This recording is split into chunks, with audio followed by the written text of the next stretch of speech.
agradecer a Ele pela mensagem que Ele vai trazer em nossos corações.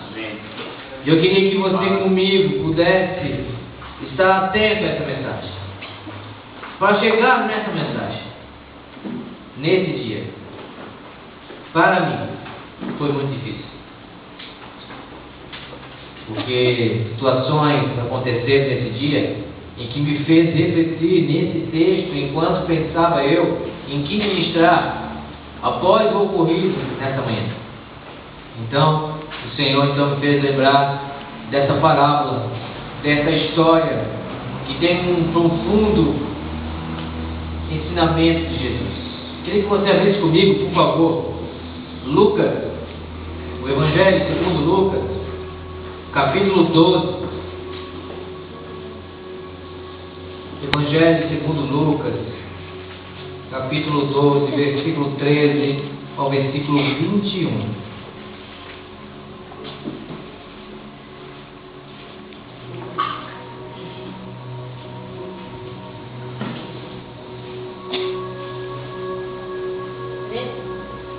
Capítulo 12 de Lucas, versículo 13 ao versículo 21.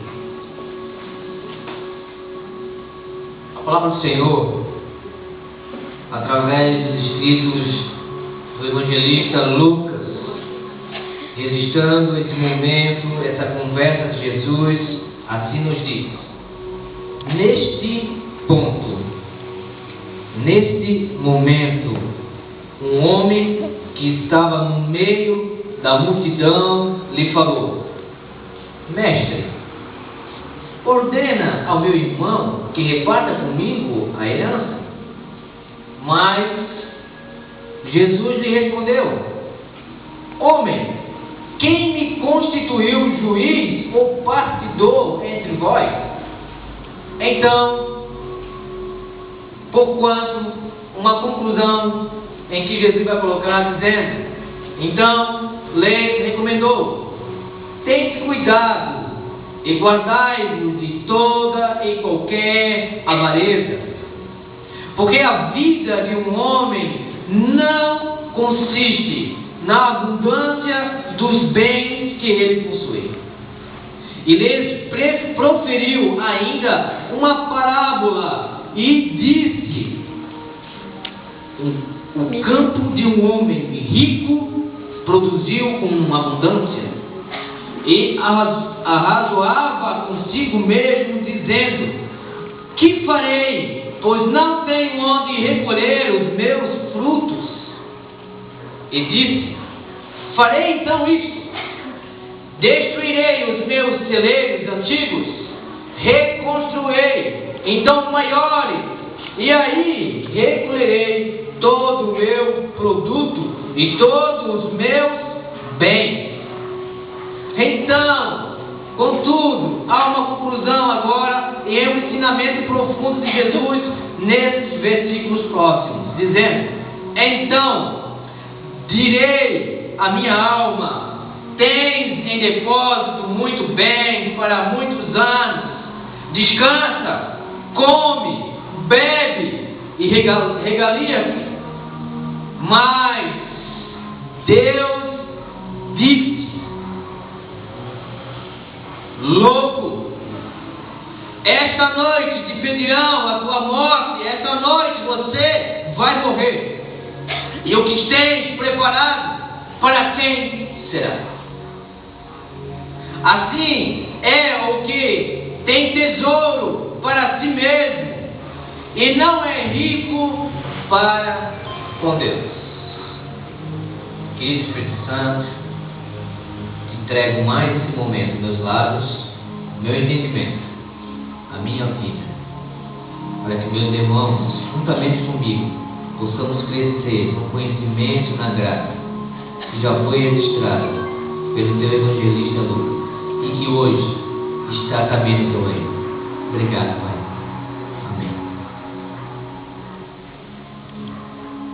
Queridos, como falei para vocês, algo ocorreu em minha vida nessa manhã em que mudou ou despertou o entendimento para essa passagem.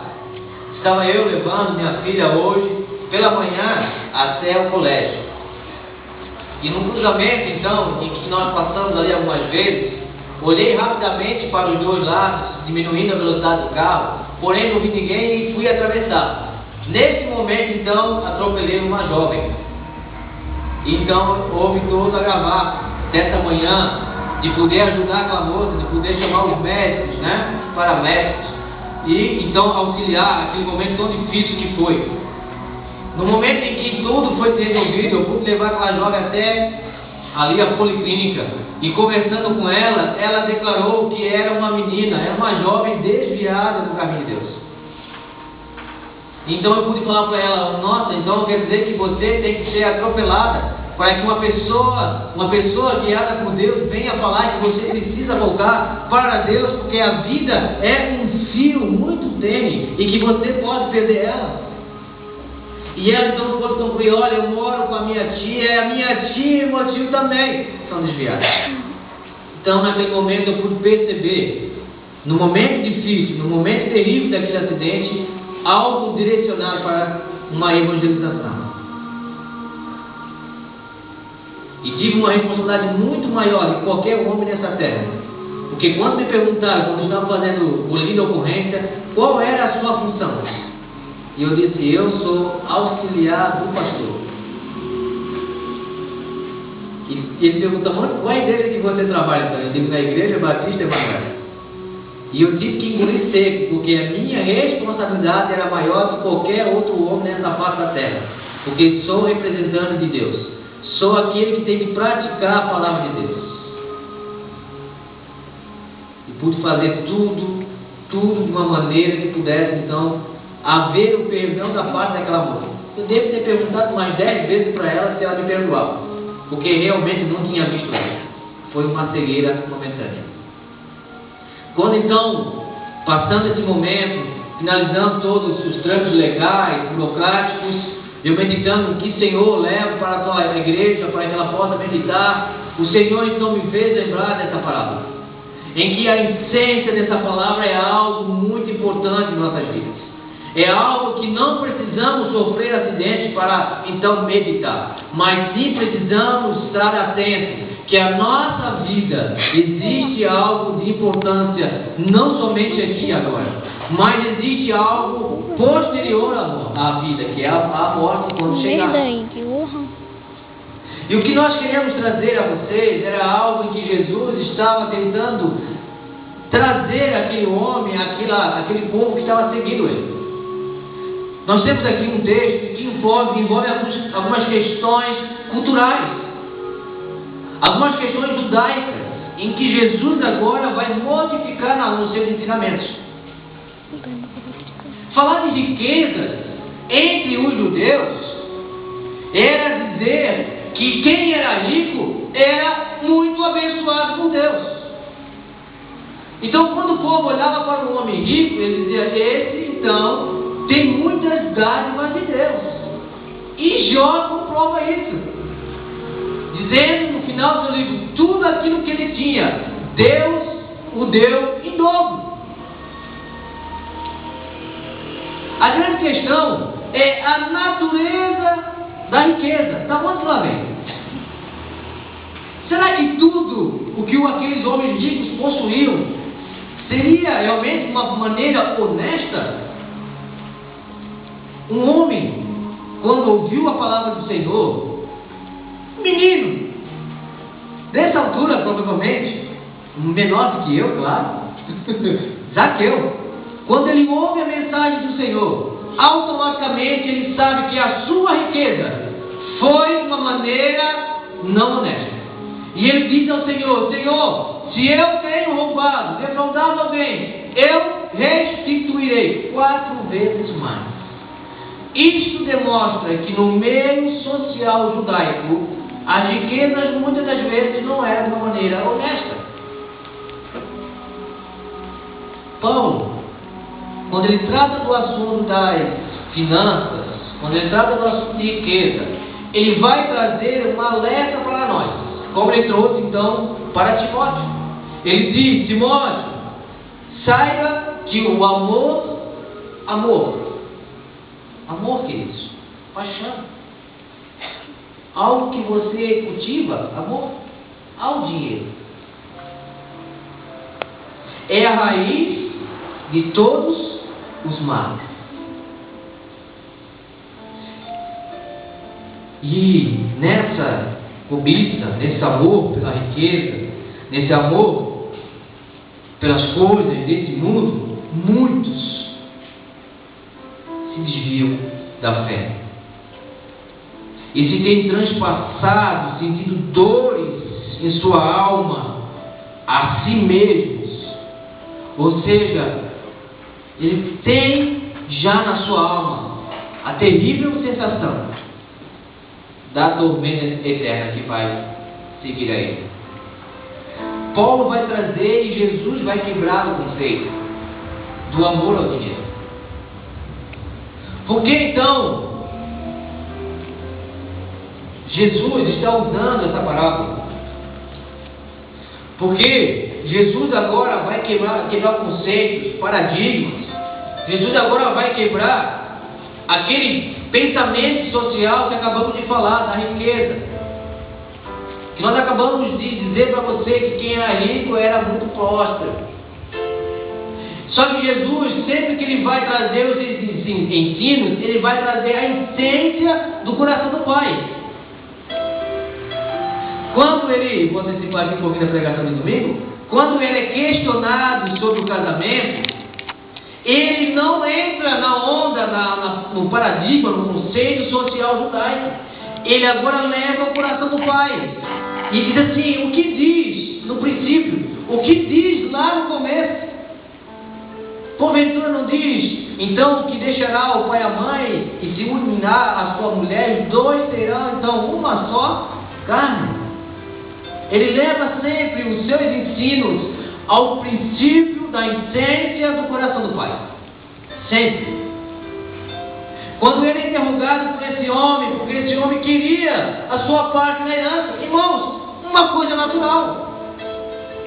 Se eu tenho um pai e uma mãe, ou eles venham a falecer, a herança é minha, por direito.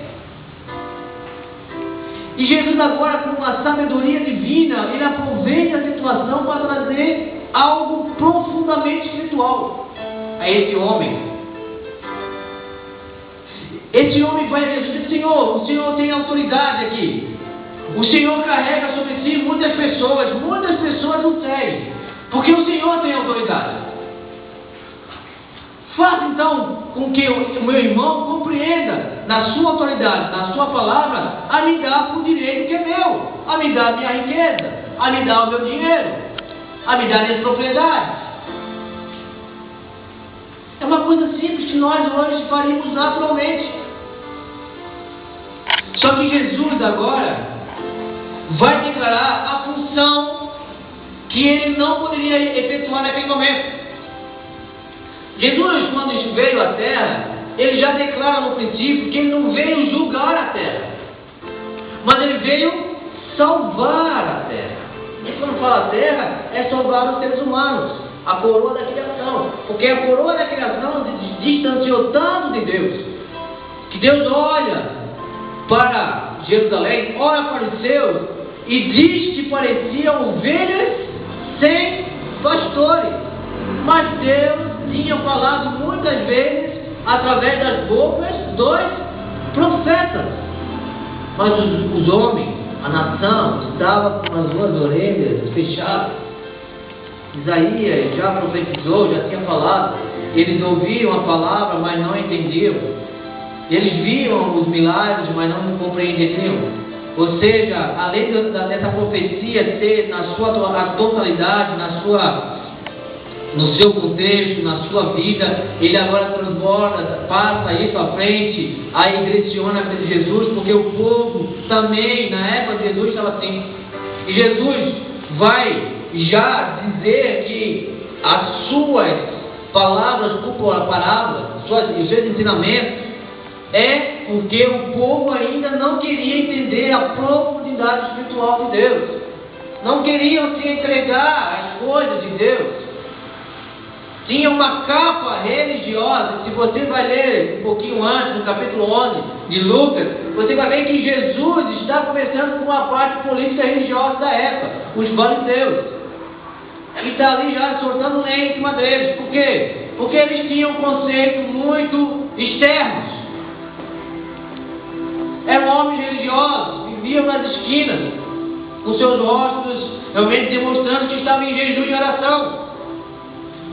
Eram homens que faziam questão de levar as suas ofertas onde tinha bastante pessoas, porque ali eles seriam elogiados como homem religioso da época. Jesus, quando vai trazer os seus ensinos à essência, ele já vai colocar no versículo 15, que nós acabamos de ler, o seguinte: tende cuidado e guardai-vos de toda e qualquer avareza, qualquer amor pelo dinheiro, qualquer retenção de dinheiro, mais do que qualquer adoração a Deus. Queridos, na nossa atualidade, infelizmente continua isso. Pessoas, homens e mulheres, são julgados pelo que ele possui. E aí muitas pessoas se afundam em dívida, se afundam em cartão de crédito, se afundam em cheque especial, se afundam em empréstimos, para manter um status visível que ele não pode sustentar. Porque a pessoa, neste mundo, ela é elogiada, ela é uma pessoa muito reconhecida por aquilo que ela possui. Então, se hoje eu chegar com uma BMW aqui na igreja, o negócio vai ser diferente.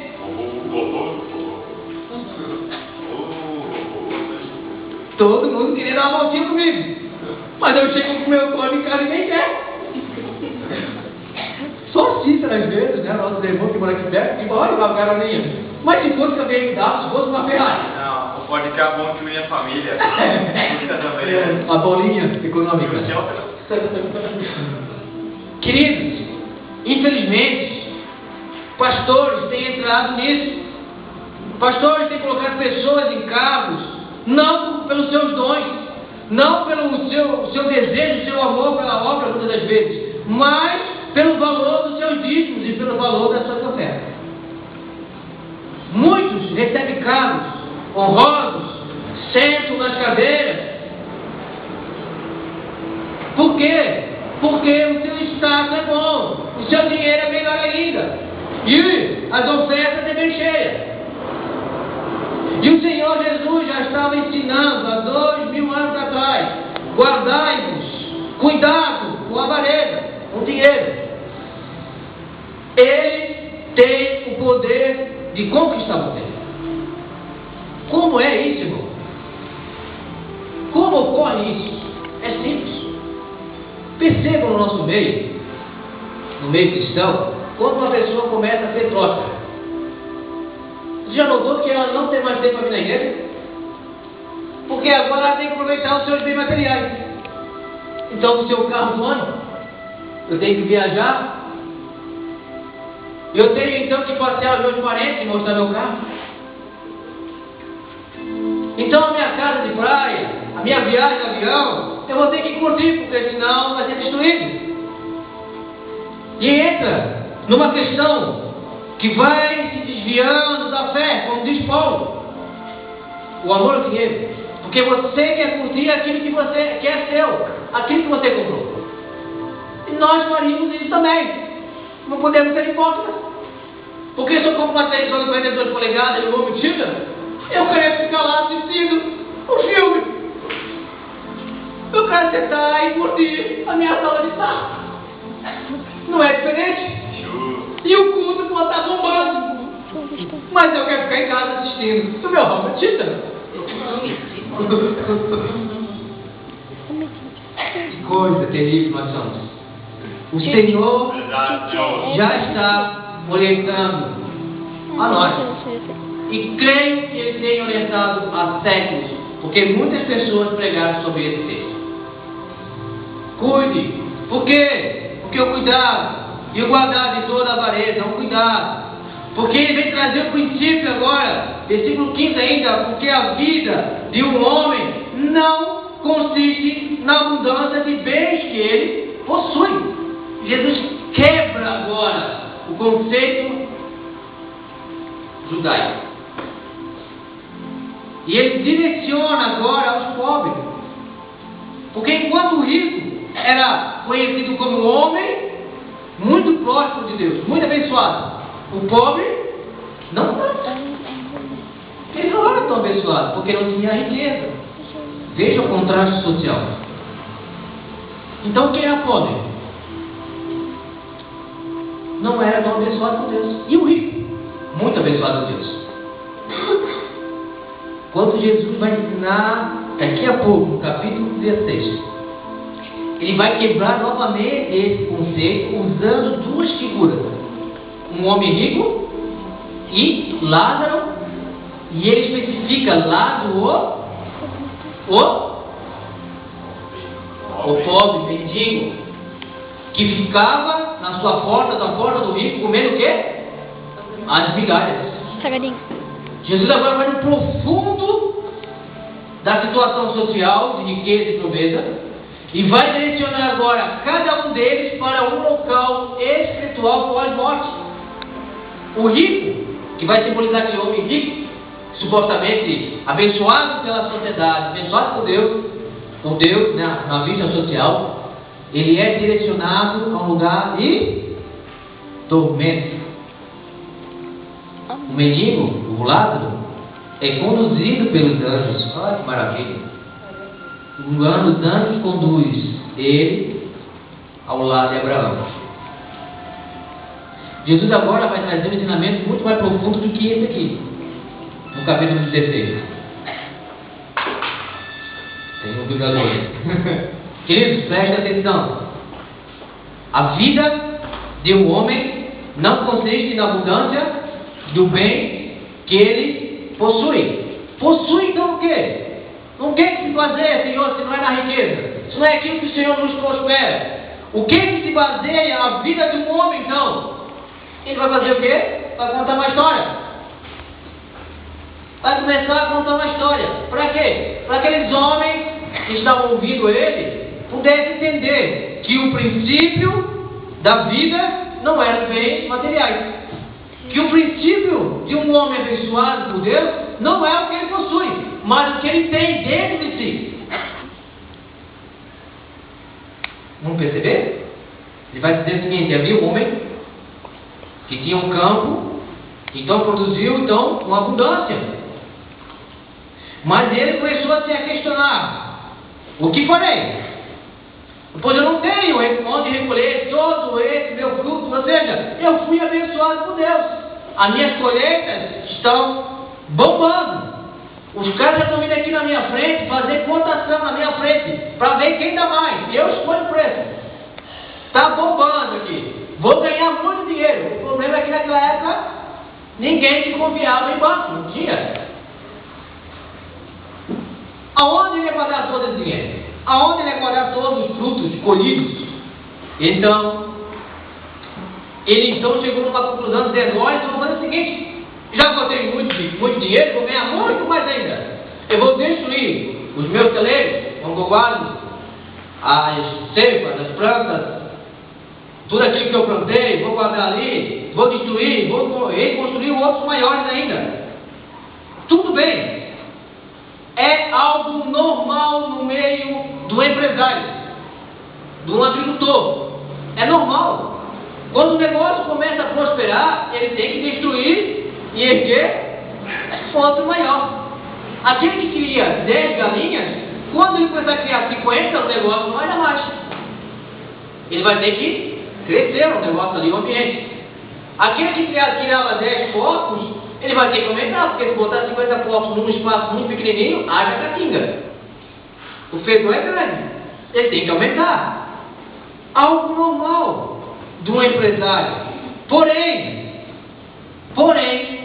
aí vem a diferença agora no versículo 19.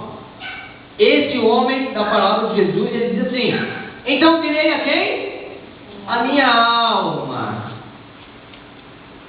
Tem agora, ali fora, nos celeiros novos, depositados muitos bens para muitos anos. descansa, come, bebe e regala-te. Ó minha alma. O que ele está falando? Ele está falando que tudo aquilo que ele pensava, tudo aquilo que ele desejaria em fazer, com seu dinheiro, ele poderia realizar. Ele não está preocupado com a vida espiritual. Ele está preocupado com a vida humana, somente. E é isso que Jesus está trazendo como lição. A riqueza tem como objetivo nos fixar na terra, sem olhar para o céu, sem ter expectativas pelo céu, pela vida com o Senhor Jesus. Ele vai dizer: descansa, come, bebe e curta. Curta à vontade. Parece a nossa juventude. Vou para a balada, lá tem muitos meninos, muitas meninas, vou tomar todas, vou curtir porque a bebida deixa mais alegrezinha, ok? Vou, quem sabe, pegar 2, 3 ou 4 uma mesma noite, porque o dom de ficar está no nosso meio também. O dom de ficar já chegou no meio da igreja, ninguém mais pensa em namoro firme, todo mundo pensa em ficar.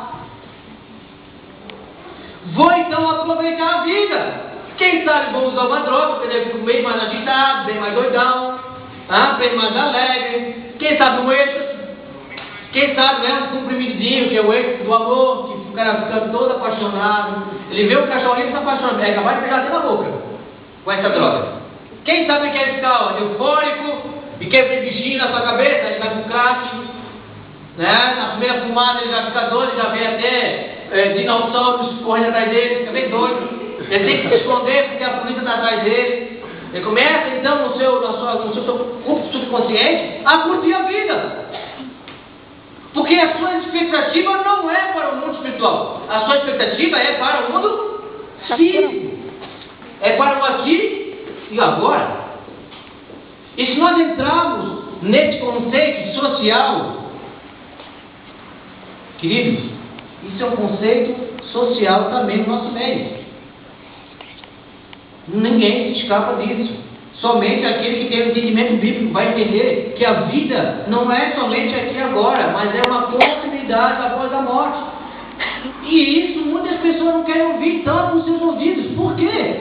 Porque se ele entender que existe uma vida após a morte, ele vai ter que agora, nesse momento, saber como chegar e como chegar no céu. Ou então vai ter que entender que existe também, além do céu, existe o quê? Um lugar de tormento, que Jesus vai usar a palavra inferno. E vai ter que compreendendo isso. Ele vai ter que agora se preocupar com isso. E vai entender e se preocupar onde? Vai procurar quem? Alguém que entenda do assunto. E é na igreja. Ou algum irmão que mora perto. Preste atenção. O homem então queria que os seus desejos, as suas vontades, descansar, comer, beber, curtir, estavam garantidos. E estavam. Porque na nossa atualidade, tendo um mundo capitalista, na época do judaísmo não era diferente. O dinheiro comprava tudo. O dinheiro comprava as mulheres. O dinheiro comprava o status. Como diz o centurião Apolo, compra até o direito de ser romano, de naturalidade de ser romano. Porque ele ficou preocupado. Paulo disse: eu sou romano. Quando foi preso, você pode me prender, pode querer me açoitar, sendo eu um cidadão romano? E o centurião disse: pera um pouquinho, como é que fosse isso então? A nacionalidade de romano, sendo romano. Ele disse: eu nasci ali na Turquia, em Tarso. Meu pai, provavelmente, era um romano, era um gentil, e minha mãe era judia. Então eu herdei do meu pai. E ele disse: foi assim, porque eu tive que pagar com alto preço.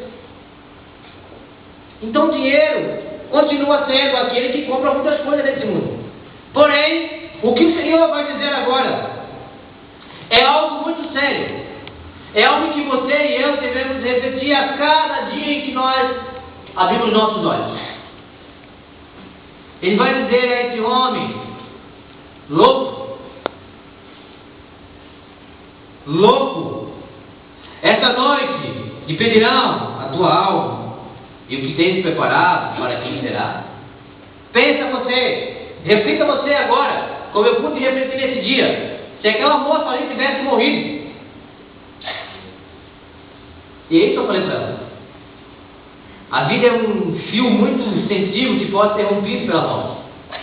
E se você tivesse morrido hoje, aonde você iria? Visto que ela estava desviada. E isso eu falei na presença dela, da tia dela e do tio dela. Dizendo: o que vocês estão esperando? Será que tem que acontecer uma desgraça para você enxergar, para vocês enxergarem que precisam retornar a Deus? Que necessitam de sentir o amor do Pai? Em que o Pai está ardentemente à busca de vocês, e vocês estão cada dia mais fugindo dele. Tantas igrejas próximas, tantas igrejas estão perto. E a pessoa, a tia dela, me falou o seguinte: eu sei, mas é tão difícil. É tão difícil. Por que é tão difícil? Porque sempre, irmãos, sempre há de haver o ato do verbo haver uma renúncia para isso. E ela declarou a renúncia. Ela disse: eu tenho a dificuldade de fumar. E eu olhei para ela e disse: o que é o fumar para o Deus do impossível? Se é isso que te prende, é isso que faz a dificuldade com que você volte para a igreja, isso não é nada para Deus. Eu pude dar um testemunho da minha mãe, quando estava muito enferma e queria parar de fumar. Eu levei o pastor até na casa dela para que o pastor pudesse orar arrependido, e coloquei e declarei a ela que o princípio para que ela pudesse parar de fumar foi aquilo que ela fez comigo. Ela me pediu, dizendo: eu queria parar de fumar. Ou eu quero, né? Na época, eu quero parar de fumar. Há o princípio do querer. Quando tem o princípio de querer, o agir de Deus é muito mais fácil, porque você quer. E o pastor então orando, disse: Senhor, que o Senhor possa livrar. Só volta a botar na boca dela um fel muito grande. E ela então não, e ela para de fumar. Um mês posterior, minha mãe parou de fumar. E até hoje então ela não sabe como é que aguentava o cheiro de cigarro. Então, se era isso que prendia ela, se é isso que prende, tão fácil, o Senhor está pronto a libertar. A questão é que esse homem estava preso à riqueza, estava preso num entendimento, numa visão humana, somente aqui e agora. E o Deus vai trazer a ele algo muito importante, muito verdadeiro. Se hoje vir a morte sobre você, o que você tem preparado para o mundo vindouro, para o mundo espiritual? Aonde você quer passar a sua eternidade? Aonde? A eternidade, irmãos, é para todo homem. A eternidade é para todos. Porém, o local aonde que vão viver a eternidade é uma escolha. Porque se você for para um caminho de perdição, você vai morar num lugar de tormenta do Senhor Jesus. E lá terá a sua vida eterna. Se você andar com o Senhor Jesus, você também terá a vida eterna. Porém, no lugar de bonança e alegria, no céu. Como diz o Apocalipse, não haverá tristeza, nem choro. Porque o próprio Deus estará presente.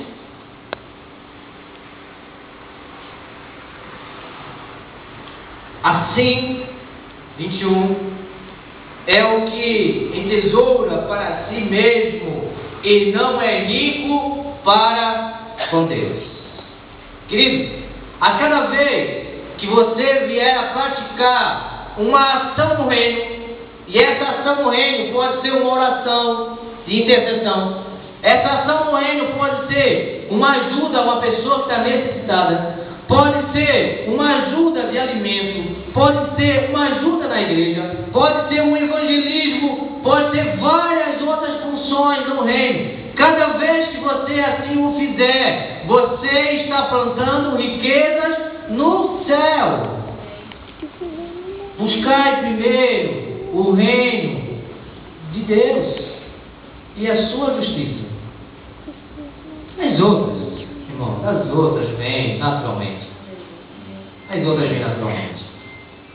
E na continuidade do versículo capítulo 12, vai exatamente cair esse texto em que Mateus vai relatar. Por que vocês, então, visto que vocês são de Deus, que vocês querem andar com Deus, que vocês deixaram, então, muitas riquezas, então por que vocês andam ansiosos? Com que ela vem comer, beber e vestir? Essas coisas não serão acrescentadas naturalmente. Mas nós queremos riqueza, Deus. E Deus para muitos não dão. Porque com a riqueza, ele acaba se apaixonando. Vocês já viram que as mulheres, elas ficam olhando os homens, lavando o seu carro, e pensam assim, como eu queria ser 10 minutos aquele carro. Já pensaram? E tem homem que fica olhando a mulher, alisando o gatinho, bonitinho, ele pensa, eu queria ser 10 minutos esse gatinho. Queridos, nós temos a tendência em se apegar às coisas desse mundo, a não dar valor às coisas necessárias, às coisas importantes.